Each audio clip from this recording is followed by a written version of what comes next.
Transmisi penyakit itu kan bisa macam-macam, Pak.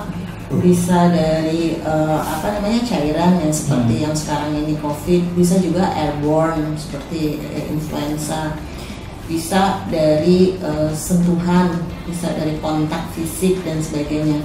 Nah, ini transmisi penyakit seperti ini untuk misalnya hepatitis itu lewat darah, lewat cairan tubuh dan sebagainya. Di KKH sendiri challenge kita adalah untuk melihat disease di in situ, Pak.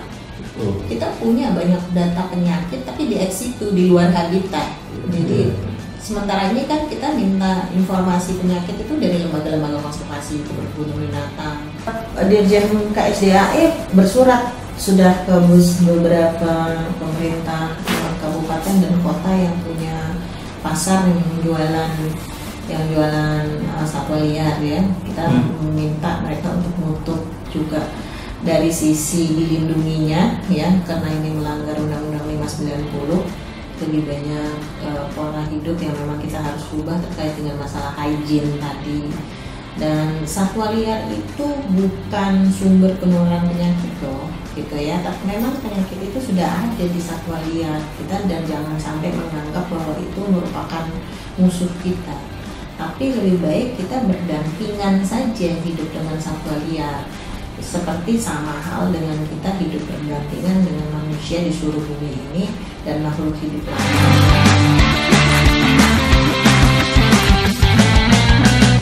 Halo Sobat Konservasi, kembali lagi dalam Bincang Hutan Tropis bersama TFSA Sumatera.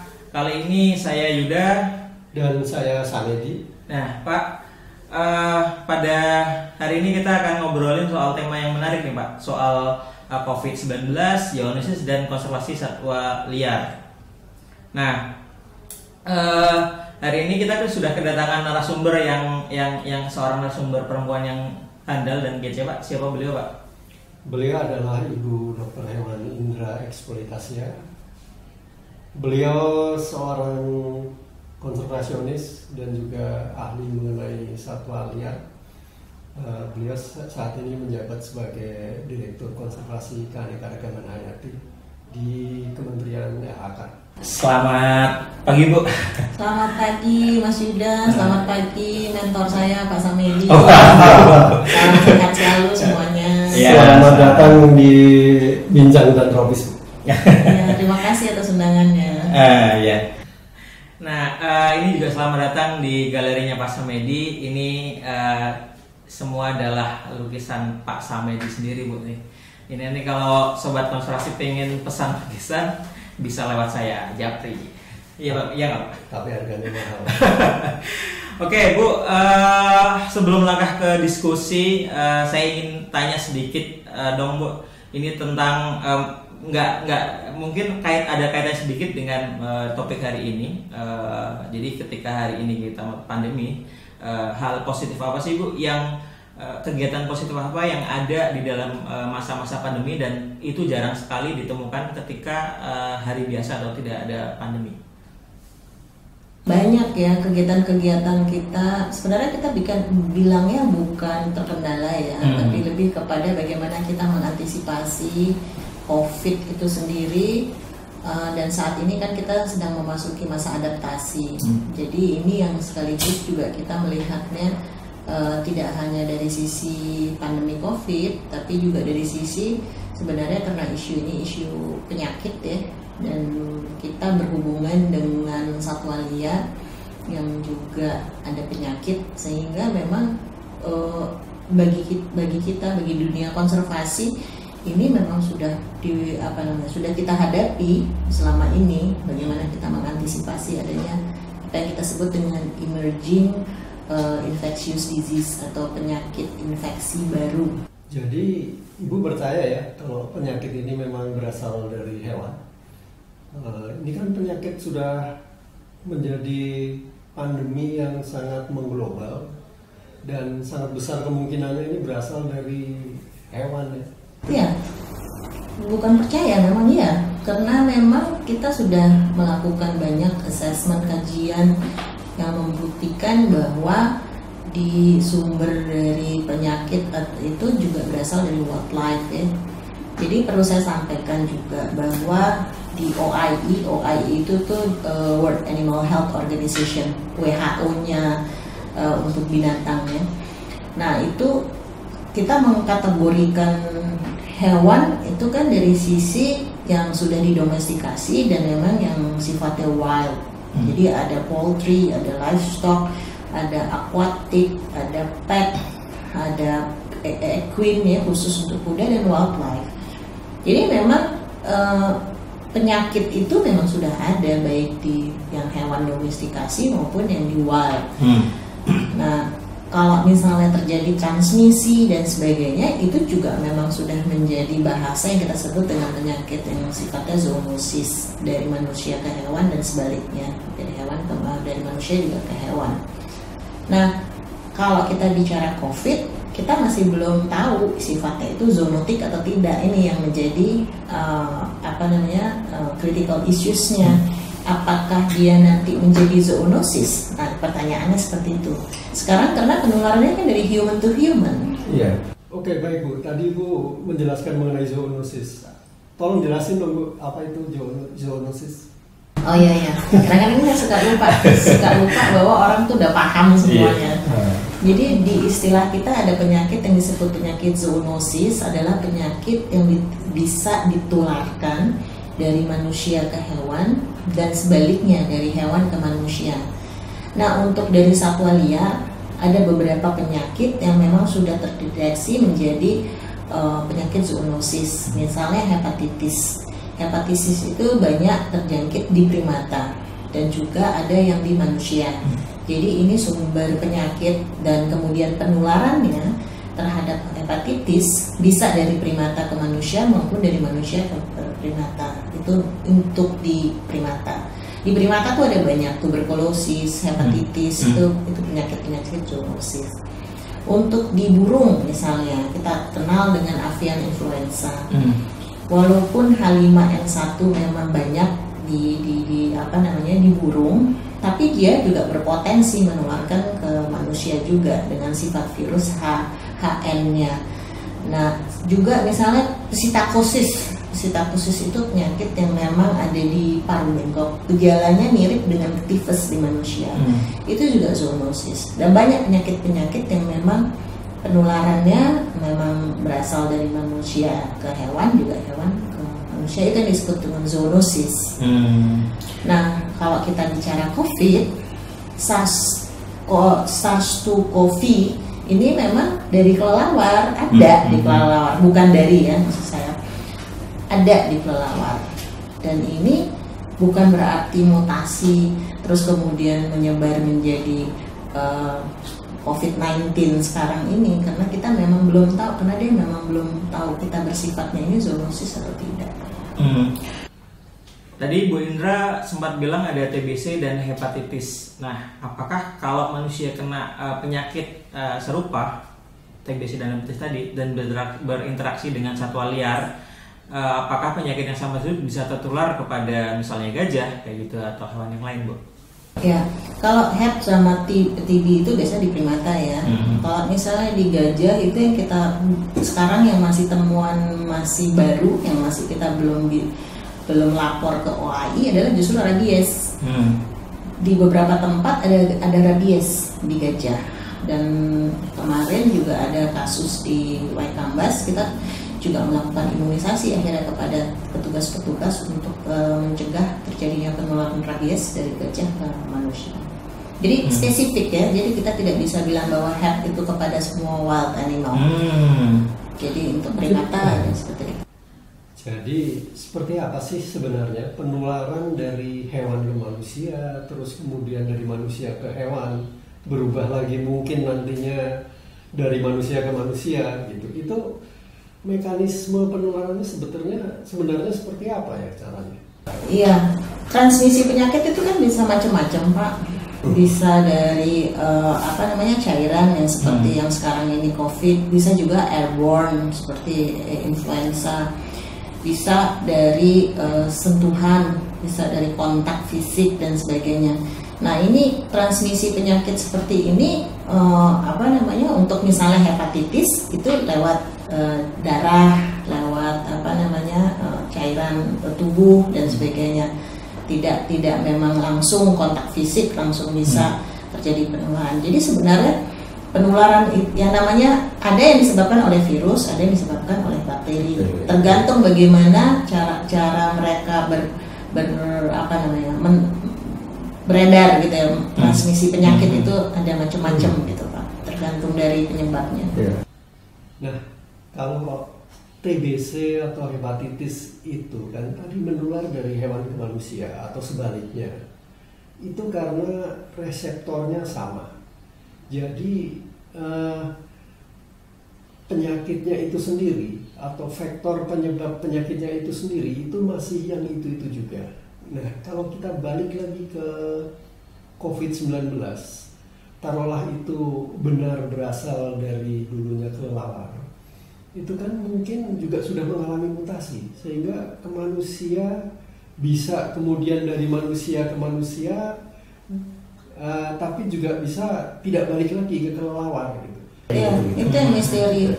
Karena misterinya itu sampai saat ini memang penularannya human to human, tapi ada beberapa kasus misalnya kayak di Hong Kong, yang kayak di Amerika, itu dari manusia ke ke satwa, yang di Bronx Zoo Pak, yang ke harimau, terus yang di Hong Kong kasus kucing, terus yang di mana lagi itu Taiwan kasus anjing yang kena COVID.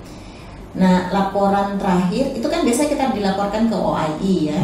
Nah, terakhir memang Amerika mengusulkan itu untuk menjadi suatu yang disebut dengan emerging infectious disease atau penyakit infeksi baru. Tapi sifatnya masih berasal dari manusia ke satwa. Ya.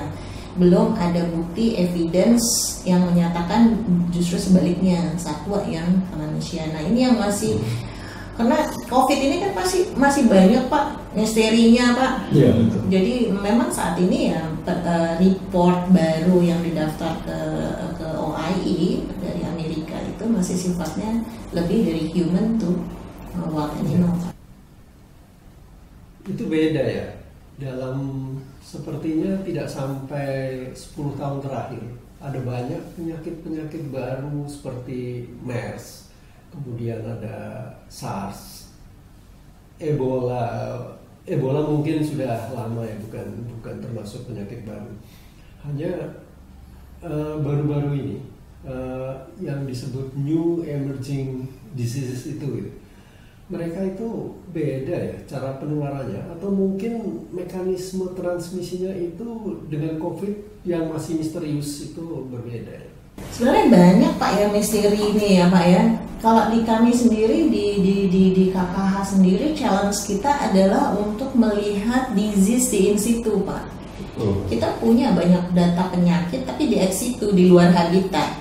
Jadi sementara ini kan kita minta informasi penyakit itu dari lembaga-lembaga konservasi, kebun binatang, pusat latihan gajah, bisa kita collect informasi penyakit-penyakit karena memang ada dokter, ada perawat yang melakukan pemeriksaan terhadap penyakit. Tapi kalau di alam siapa yang mau melihat gitu. Pernah kita melakukan assessment terhadap distemper pada harimau karena diketemukan juga di ex situ ya, di kebun binatang yang berasal dari tangkapan konflik harimau. Ternyata si harimaunya menderita distemper walaupun tidak menunjukkan gejala klinis atau clinical sign, tapi dia ada virus distemper. Nah, kita masih melihat emang ada anjing atau kucing yang datang ke wild habitat sehingga terjadi penularan distemper di habitat alam. Distemper tuh gejalanya gejala. Distemper tuh apa Bu? Penyakit virus juga jadi dia menyerangnya kepada otak juga dan clinical sign-nya lebih kepada seperti kalau misalnya ya ada diarenya juga, mematikan. Jadi kita masih belum punya itu informasi penyakit yang memang alami ada di in situ gitu. Jadi memang sebenarnya si satwanya tidak ada clinical sign sama sekali, kayak contoh avian influenza 2007 kan orang bilang bahwa itu sumber penularannya dari wild bird, gitu. Iya, ada memang di wild bird H5N1, tapi dia nggak bikin penyakit dan tidak ada pernah kematian massal di wild bird, sehingga kita tidak bilang bahwa dia as a reservoir, orang dia nggak apa-apa. Nah, kita juga masih punya misteri, apakah memang dia victim dari penyebaran dari poultry ke wild bird, bisa juga kan? Bisa juga. Nah, kalau kita bicara COVID-19 ini, itu kan begitu mengglobal, begitu meluas, ini sampai seluruh dunia merasakannya. Beda dengan beberapa penyakit yang kita sebutkan terdahulu, walaupun itu juga sangat mematikan, tapi itu bisa segera dilokalisir. Kenapa COVID-19 ini begitu sulit ya? Iya, karena penularannya kan itu tadi Pak, human to human. Karena dulu kalau misalnya kita 2007 ketika kita katakan terjadi pandemi avian influenza, sumber penularannya dari poultry misalnya seperti itu kan, tinggal eradikasi aja poultry-nya. Kan misalnya gitu, karena sumbernya udah kita tahu dari mana. Nah, ini kan kita sumber penularannya karena masih human tuh ya mau eradikasi. Siapa ya? Itu cara korut tuh. Sumber penularannya kita masih belum tahu seperti apa. Jadi yang bisa di lockdown ya. Jadi artinya kan kita harus mempelajari dari sisi epidemiologinya ya. Tracing itu sangat penting. Jadi ketika kita lihat bahwa ada orang yang bergejala dan sebagainya, ya harusnya itu yang di-tracing dari mana dia sebenarnya sumbernya dan sebagainya. Tapi ini kan sebenarnya akhir Desember 2019 sudah diketahui ada penyakit baru ini gitu, dari dulu namanya novel coronavirus, nama kita masih belum ketemu nama COVID-19 saat itu. Sebenarnya Bu Indra, kalau kita telisik lagi, sebenarnya ada hal unik nih, dimana dari beberapa penyakit yang disebutkan Pak Sam dan Bu Indra, dari SARS, kemudian COVID-19, kemudian Ebola, itu ada satu binatang yaitu kelelawar yang menjadi host, baik dia secara langsung maupun tak langsung, misal dari kotorannya atau bahkan ada yang mengkonsumsinya secara langsung kayak gitu. Sebenarnya ada apa sih Bu dengan kelelawar ini? Kalau ditanya ada apa dengan kelelawar, nggak ada apa-apa. Sebenarnya ada 3 sebenarnya spesies yang memang potensial banget. Rat, rodent, sama bat. Jadi bat, rodent, sama primate, sorry. Jadi tiga-tiganya primate untuk dari sisi banyak terjadinya zoonotic disease ya. Rodent, tikus-tikusan dan sebagainya ini kita belum nyambah loh. Itu. Padahal itu di sekitar kita Bu. Ada di sekitar kita. Nah, bat ini ya memang karena dia sebagai satwa yang sangat jauh sekali, dia bisa terbang dari satu negara ke negara lain, sehingga potensial untuk transmisi penyakitnya juga lebih besar. Kalau melihat penyakit-penyakit itu, tadi Bu Indra menyampaikan ada new emerging infectious diseases. Juga ada penyakit-penyakit yang saya baca beberapa hari yang lalu, yang mungkin juga itu merupakan penyakit purba, atau penyakit yang ribuan jutaan tahun lalu itu ada, kemudian muncul lagi.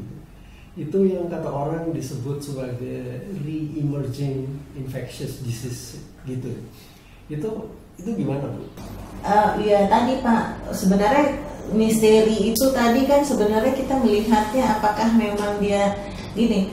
Kalau kita sebut dengan re-emerging infectious disease, sebenarnya itu lebih kepada menurut kami ya, dari sisi banyak jurnal yang menyebutkan terjadinya mutasi virus tadi itu Pak. Ketika kita sudah mempunyai kekebalan atau imunitas terhadap satu penyakit, dan kemudian kita biasa aja pada saat penyakit tersebut, nah terjadi lagi mutasi virus, nah itu yang disebut dengan yang re-emerging infection. Jadi terjadi perubahan-perubahan yang menyebabkan tidak ada imunitas lagi di kita, sehingga kita menjadi kena lagi terhadap yang tadinya sudah dinyatakan tidak ada gitu. Kemudian sebenarnya banyak loh Pak informasi OTG ya, orang tanpa gejala. Kalau menurut kami sih ternyata dia udah ada kekebalan loh ini di sini. Jadi artinya kan sebenarnya kita nggak perlu khawatir juga dengan informasi ini ya.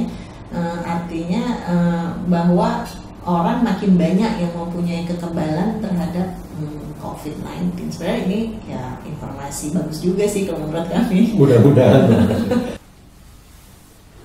Ya, tapi kalau kita kembali ke re-emerging infectious diseases itu tadi ya, penyakit yang kembali lagi, penyakit lama yang kembali lagi. Ada yang mengatakan perubahan iklim ini bisa menjadi pencetusnya. Soalnya ada penyakit yang mungkin ribuan jutaan tahun yang lalu itu menyerang satwa, kemudian satwanya mati, terkubur es. Kemudian dengan perubahan iklim ini, esnya mencair. Lalu virusnya terekspos dan menyebar. Itu bisa terjadi gitu. Bisa aja sih Pak, segala kemungkinan tuh bisa aja. Banyak sekali ya dugaan-dugaan terhadap munculnya PIB, penyakit infeksi baru, atau EID kalau bahasa Jawanya ya, emerging infectious disease ini. Karena itu tadi epidemiologinya ini yang kita mesti benar-benar kita pelajari seperti apa. Karena kalau penyebab misalnya perubahan iklim atau misalnya karena ada informasi terkait dengan kebakaran dan sebagainya, ya wajar-wajar aja orang bisa menduga-duga seperti itu Pak. Tapi kemungkinannya saja ya. Gitu. Iya Pak. Tiba-tiba saya sebenarnya kan lebih kepada masalah hygiene ya kalau menurut saya ya. Penyakit ini sebenarnya kalau misalnya kita bersih, hidup dan sebagainya, mungkin nggak ada penyakit ya di dalam tubuh kita ya, insya Allah kita sehat. Ini kan karena masalahnya orang tuh makin lama suka dengan hal-hal yang kotor juga gitu kan ya, istilah wet market dan sebagainya. Itu kan sebenarnya ya sulit ya ini bagaimana kita bisa mencegah terjadinya penyakit, karena memang gaya hidup orang tuh jadi makin lama makin juga kita nggak tahu seperti apa. Kalau bicara wet market, saya jadi teringat awal mula penyakit COVID-19 ini adalah pasar Wuhan. Itu yang diduga sebagai asal mula penyakit ini atau COVID-19 ini berasal. Dan di kita itu kan banyak pasar-pasar seperti itu bagaimana dok begitu kalau gitu? Iya, kita Dirjen KSDAE bersurat sudah ke beberapa pemerintah kabupaten dan kota yang punya pasar yang jualan satwa liar ya. Kita meminta mereka untuk menutup juga dari sisi dilindunginya ya, karena ini melanggar Undang-Undang 590 karena penjualannya ilegal. Tapi juga dari sisi pendekatan kesehatan tadi itu Pak, kita minta supaya ditutup. Itu sih sebenarnya yang kita minta. Dan istilah wet market saya juga nggak ngerti kenapa wet market gitu Pak ya. Pasar basah. Kalau banjir kan juga kena. Pasar becek. Jadi sebenarnya yang kita minta sih kepada teman-teman yang melakukan assessment terkait dengan masalah disease ini, sebenarnya kita juga minta lebih kepada pendekatan sosial budaya juga. Karena kan ya tadi jangan hanya penegakan hukum, terus kemudian pendekatan kesehatan yang selalu jadi ini, kan sosial budaya juga penting juga loh. Karena itu kan ada yang mitos makan angkur buaya jadi ganas. Kita nggak tahu, tapi itu mitos. Jadi sebenarnya budaya itu juga penting untuk kita dekati sebagai bagian dari gaya hidup sih sebenarnya. Terus kemudian Yuda belum tahu keganasan itu. Karena saya nggak perlu itu Pak. Nggak perlu tandur. Tapi gini Bu, kalau kemudian kita tadi melibatkan ada satwa liar, ini kan nggak hanya di wet market sebenarnya satwa liar itu berada. Di sekitar kita orang-orang juga banyak memelihara satwa liar yang kemudian juga ada interaksi di situ. Nah ini apakah juga mungkin akan berpotensi tertular atau menularkan? Iya, sama kayak kita pet animal juga potensi penyakit juga ada. Tapi kembali lagi ke hygiene tadi ya. Kalau pemeliharaan satwa liar itu kan dimungkinkan dari sisi ketentuan peraturan perundangan, bukan dari sisi masalah kesehatan ya, karena kalau dari sisi masalah kesehatan semua binatang pun akan ada potensi penyakit. Emang kucing itu nggak berbahaya, emang toxoplasmosis nggak bahaya, itu bahaya juga loh, ya kan? Atau untuk anjing gitu kan juga banyak penyakit-penyakit yang memang berbahaya juga buat manusia, misalnya kayak parvovirus di anjing. Mungkin ini bisa ya di kondisi sekarang ini, hal ini akan bisa menjadi momentum buat kita untuk memperbaiki pola hidup ke depan. Kenormalan baru ini menurut Ibu ini bisa tidak ke depan, bagaimana kita merubah cara hidup kita, dan hal ini akan menjadi momentum ke situ. Kira-kira bagaimana menurut Ibu, bisa nggak ya? Tergantung sih Pak, kalau misalnya gaya hidup itu tadi lagi kepada masalah budaya sih Pak ya. Kalau kita masih terkungkung dengan masalah budaya yang memang gaya hidup yang udah lama sekali dan kemudian kita tinggalkan, itu kan lebih kepada keinginan kita aja, masalah kebersihan aja.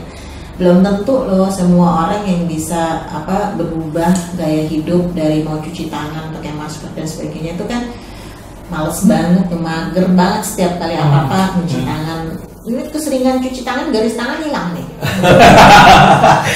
Maksudnya jadi nggak jelas ya. Ini males banget gitu ya dengan pola-pola yang berubah tadi. Tapi itu sekarang udah jadi gaya hidup kan. Sekarang di tas itu udah nggak ada lagi loh pakai sisir, pakai apa. Yang ada tuh kan hand sanitizer. Tas sudah nggak boleh lagi tuh yang pakai branding, udah pakai tas kain yang bisa dicuci. Misalnya atas sekali buang. Iya, dan itu benar Bu, kemarin sempat baca berita juga bahwa di Jepang itu mereka kan memudayakan hidup disiplin, masyarakatnya hidup bersih kayak gitu, dan pakai masker, dan ternyata tingkat penularannya bisa menurun kayak gitu Bu, kesembuhannya juga lumayan relatif tinggi kayak gitu. Mereka pakai masker itu kan sebagai kebiasaan, betul, bukan karena masalah penyakit atau apa. Ya, betul. Nah, ini dan bersih itu kan bagian dari hidup mereka. Betul. WC-nya bersih, apanya bersih. Semuanya bersih. Iya. Tadi kita sudah bicara banyak mengenai penyakit. Sekarang mungkin kita beralih sedikit. Kita kaitkan dengan keahlian Ibu dalam tugas sehari-hari mengenai konservasi keanekaragaman hayati, utamanya satwa liar. Kita bicara di tingkat in situ. Nah, in situ itu apa ya Pak? Itu nanti aja Bu Indra yang menjelaskan. Ya, kita dari tadi bahas itu Pak. Tentunya sobat konservasi ini kurang ngerti ya. Ya, biar beliau saja yang menjelaskan. Oh iya, baik. Itu tugasnya beliau. Ke depan ini ada kenormalan baru yang harus kita ikuti. Kita diminta untuk menjaga jarak.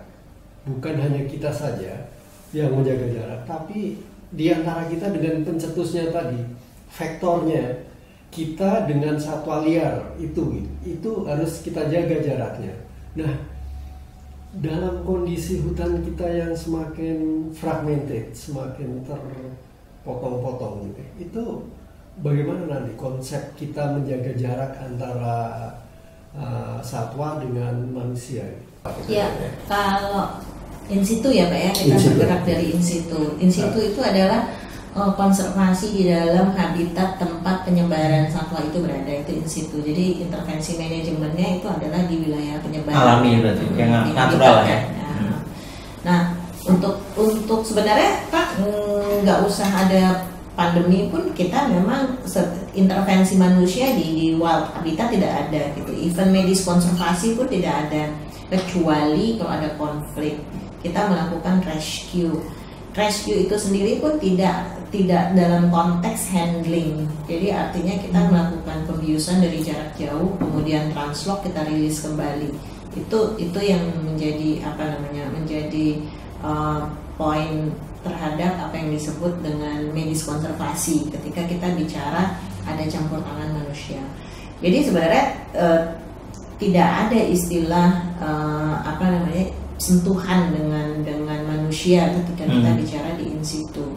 karena dalam konteks ini misalnya kata Pak Samidi ada fragmented dan habitat, itu adalah terjadinya konflik, Pak.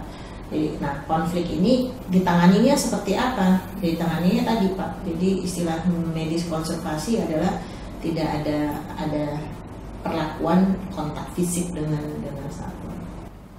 Kalau dari sisi masyarakatnya sendiri atau dari sisi pemerintah itu apa?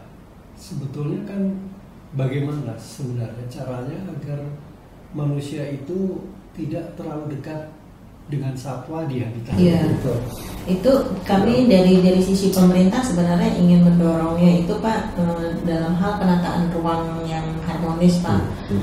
Jadi supaya bisa ada satu master plan besar terkait dengan penataan ruang. Jadi kami sekarang ini lagi mencoba untuk mendekati ATL BPN dalam hal ini, karena 80% itu satwa itu tidak berada di dalam kawasan konservasi. Dia itu kan ada di luar kawasan konservasi, bisa di hutan produksi, bisa di hutan lindung maupun di APL. Kalau di hutan produksi dan itu bisa di internal KLHK sendiri. Tapi kalau misalnya di hutan lindung, kami harus berkoordinasi banyak dengan pemerintah daerah, dengan misalnya APL juga kita banyak koordinasi dengan pihak-pihak lain, pemilik, HGU dan sebagainya. Nah ini yang memang kerja berat kita juga sih, Pak, gimana caranya mengharmonisasikan ruang ini. Kita bisa panjang lebar, Bu, sebetulnya kalau mau membicarakan masalah ini. Kalau gitu gini, itu tadi di in situnya memang banyak sekali PR kita untuk menyelesaikannya. Ini lagi-lagi soal momentum sebenarnya, untuk kita lebih mengintensifkan bagaimana kita bisa memberi edukasi kepada semuanya, bukan hanya pada masyarakat tapi juga pemerintah daerah dan sektor swasta. Kita beralih sekarang, tadi di in situ, coba sekarang kita ngomongin mengenai ex situ. Pikir Bapak udah lupa, Bapak ingat aja dari in situ. Itu tadi kan kita menjaga jarak ya, tapi satwa-satwa di habitatnya, kalau yang di luar habitatnya bagaimana? Iya, kayak situ kan kayak kebun-kebun binatang sebenarnya sudah ada himbauan dari ada edaran dari Dirjen KSDAE kepada pengelola kebun binatang, yang taman satwa dan sebagainya, untuk tidak meniadakan dulu atraksi satwa yang langsung berinteraksi dengan pengunjung, misalnya ngasih makan langsung dan sebagainya. Nah itu tadi kembali lagi ke gaya kita yang dulunya udah terbiasa dan sebagainya. Dan di beberapa tempat di kebun binatang sudah melakukan melaksanakan himbauan yang diberikan oleh Dirjen KSDA, tidak meniadakan lagi atraksi satwa dengan pengunjung yang langsung. Misalnya kayak di Taman Safari kemarin kami melihat bahwa mereka sudah tidak ada lagi misalnya naik gajah dan sebagainya. Nah itu juga sudah kita lihat bagaimana pengelola kebun binatang sudah siap dengan konsep-konsep itu. Physical distancing juga itu. Iya. Dengan satwa tapi ini. Dengan satwa, antara manusia dan satwa gitu. Ini berarti udah dibuka lagi, Bu, ya, untuk kebun binatang. Beberapa tempat ya, tergantung kan dengan keputusan dari gubernur, maksudnya pemerintah provinsi setempat. Ada yang masih tetap PSBB, ada yang memang udah buka. Jawa Barat sih udah buka. Sepanjang dia bisa mengikuti protokol itu. Iya. Karena kalau nggak dibuka juga, kalau kebun binatang juga bagaimana dan satwa-satwa ini dapat bisa makan kalau dibuka juga. Jadi kayak misalnya gini, anjuran pemerintah daerah itu kan misalnya 50% pengunjung. Kalau kami melihatnya tidak hanya 50% pengunjung, tapi dari kapasitas yang ada. Jadi misalnya jumlah pengunjung bisa 3.000 terus menjadi 1.500, itu kami lihatnya tidak begitu. Sebenarnya kapasitas pengunjung yang bisa di situ berapa? Ternyata hanya cuman 1.000. Jadi kita mintanya justru 500 aja yang masuk ke sana. Jadi bukan dari sisi jumlah pengunjung, tapi dari sisi carrying capacity-nya. Oke. Ini apa itu carrying capacity? Daya tampung sama duit usaha dulu. Jadi mungkin ini tidak terlalu terkait dengan konservasi ex situ dan in situ itu sendiri, Bu, tapi ini lebih kepada bagaimana kawasan konservasi in situ itu bisa memberikan added value kepada masyarakat sekitar, misalnya ekowisata. Lalu bagaimana ke depan nanti aturan berwisata itu diterapkan di kawasan konservasi, Bu? Kalau sama, dibikinnya seperti itu. Kita lebih banyak sekarang ini tidak melihat dari jumlah pengunjung, tapi lebih kepada carrying capacity dari tempat itu untuk bisa menampung jumlah wisatawan. Dan juga jarak dari sisi waktu juga. Iya, gitu. kuota itu jadi tidak berdasarkan lagi dari jumlah dari target pengunjung. Ya. Tapi ini justru kayaknya kitohnya ekowisata memang di situ sebenarnya, Pak ya? Ya, Iya. betul. Gitu. Jadi sehingga mungkin ya ini momentum lagi untuk mengembangkan lebih baik lagi, lebih intensif lagi ekowisata berbasis satwa juga. Gitu. Iya, lebih sebenarnya kalau misalnya dimungkinkan sih kayak di luar negeri bayar mahal tapi kita dapat kenyamanan ya, daripada kita bayar murah tapi mass tourism gitu kan ya. Ya. Kembali ke jaga jarak tadi, seperti misalnya di kebun binatang. Tapi sebenarnya sekarang ini orang lebih merasa prestisnya naik kalau dia memelihara satwa-satwa yang sudah langka di rumahnya.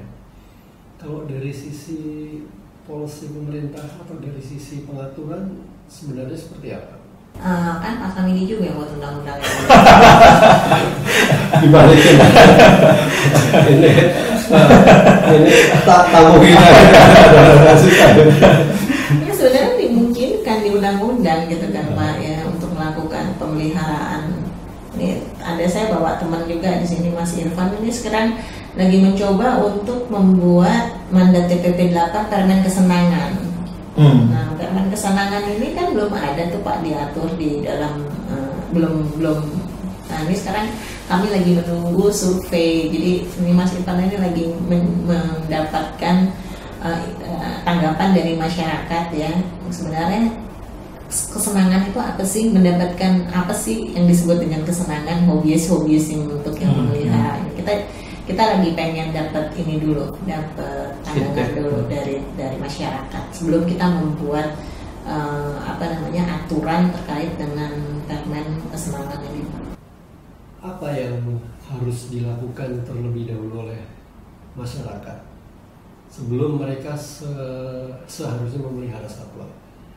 Yang notabene kita sudah membahas mengenai peluang atau risiko orang yang memelihara hewan itu di dekatnya atau di rumahnya, itu kan risikonya besar, penularan terhadap penyakit zoonosis besar. Tadi kembali ke masalah pendekatan tadi, kita nggak bisa sekarang ini hanya pendekatan kesehatan, pendekatan hukum dalam hal merubah, tapi lebih kepada masalah sosial budaya tadi, lebih kepada masalah gaya hidup dan sebagainya, hygiene dan sebagainya. Nah, merubah persepsi orang itu kan harus ada ukuran juga Pak, before and afternya gitu kan. Ketika ini yang sekarang kami coba dapat informasi dulu di lapangan, mereka ini sebenarnya gaya hidup atau memang karena tadi kata Bapak prestis, atau memang karena mereka memang hobi bener gitu kan ya, sehingga mereka pengen banget dapat pleasure dari pemeliharaan. Ini yang kita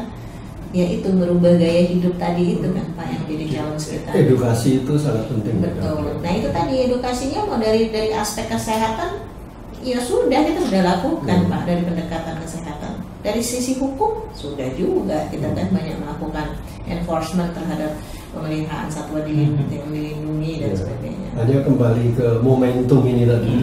Iya, gaya hidup tadi Pak, gaya hidup dari sisi budaya, dari sisi apa ini kan yang belum orang melihat ini sebagai momentum untuk merubah gaya hidup. Jadi kita selalu ngomongnya bahaya loh melihara satwa, ini kesehatan bla bla bla, atau oke kamu melanggar hukum dan sebagainya. Gitu.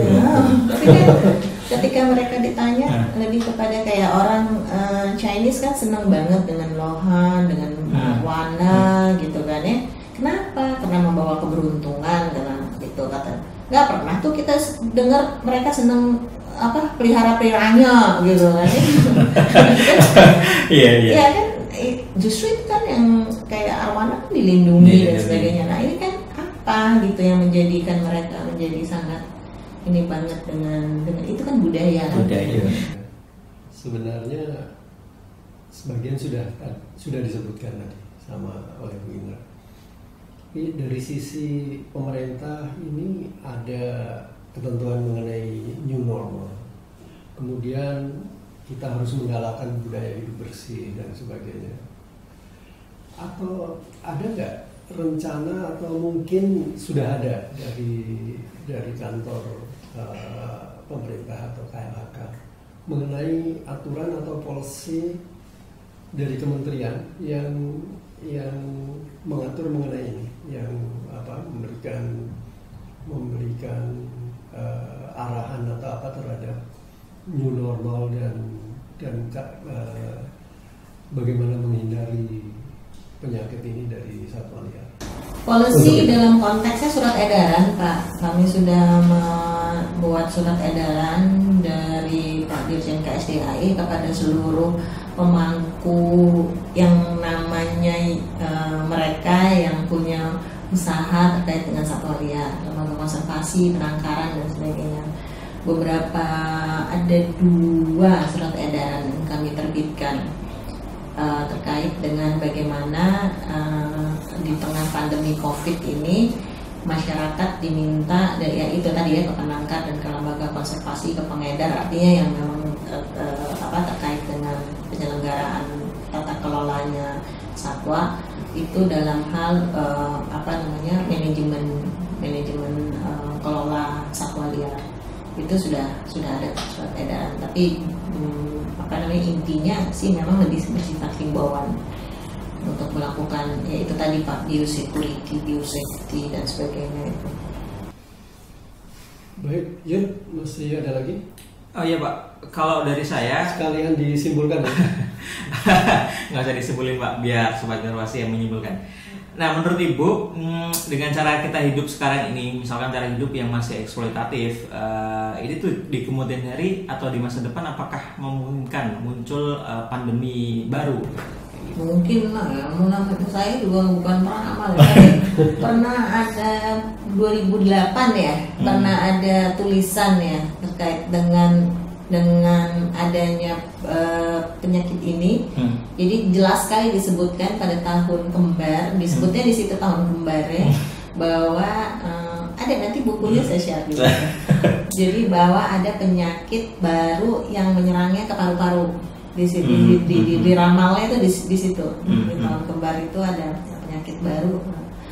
Jadi memang benar-benar persis banget, tapi orangnya udah meninggal. Biasanya orang yang meramal kayak Mama Loren itu udah meninggal. Kan ngomong 2000 berapa tuh Pak yang ada dia nggak bisa meramal karena katanya gelap ya gelap, besoknya dia meninggal.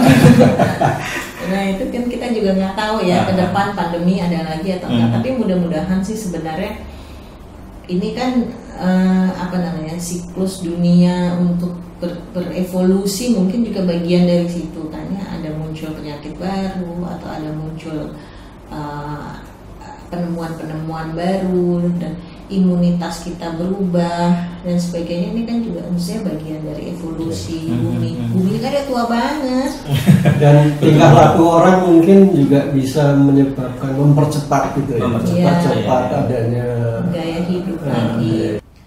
Mungkin ada tips-tips dalam menghadapi dan mencegah pandemi ini baik sekarang ataupun nanti Bu? Iya tadi ya himbauan pemerintah kan udah banyak banget ya di masa adaptasi transisi ini ya, memang ya tadi saya bilang lebih banyak pola hidup yang memang kita harus rubah terkait dengan masalah hygiene tadi. Dan satwa liar itu bukan sumber penularan penyakit loh, gitu ya. Tapi memang penyakit itu sudah ada di satwa liar kita dan jangan sampai menganggap bahwa itu merupakan musuh kita. Tapi lebih baik kita berdampingan saja hidup dengan satwa liar. Seperti sama hal dengan kita hidup berdampingan dengan manusia di seluruh bumi ini dan makhluk hidup lainnya seperti satwa itu adalah merupakan penghuni bumi ini. Jadi ya harapan kami itu supaya ya 2050 Convention Biological Diversity itu punya target yang namanya living in harmony. Nah ini yang hidup bersama-sama dan bersama-sama hidup. Iya. Nah itu yang mungkin yang kita harus terjemahkan juga ke tingkat tapak Pak. Gimana dalam hal penataan ruang yang harmoni, gimana kita mendapatkan benefit dari wildlife dan wildlife mendapat benefit dari kita. Ya sama-sama lah berbagi ruang, berbagi rezeki. Baik Bu Indra, sebelum kita selesai dengan obrolan ini, kami ada sedikit oleh-oleh buat Bu Indra. Ini mungkin lukisan. Ini lukisannya Pak Sabu. Filosofinya apa nih Pak? Ini apa nih namanya Pak? Atau belakang Bu Indra ini apa Bu? Kira-kira Bu? Ini Bu orang macan tutul ngaum ini. Iya Pak. Betul, ini macan tutul Jawa dan saya kira macan tutul di Jawa itu sudah sangat endangered kan, sudah terancam punah dan kita perlu melindungi ini. Jangan sampai nanti kita hanya punya gambarnya saja gitu, tapi ya, di alam tetap. Mari sama-sama kita jaga Pak. Betul. Mari kita sama-sama. Terakhir dari saya, selamat bertugas Ibu. Terima kasih. Semoga selalu sukses dan sama-sama Pak. Terima kasih banyak.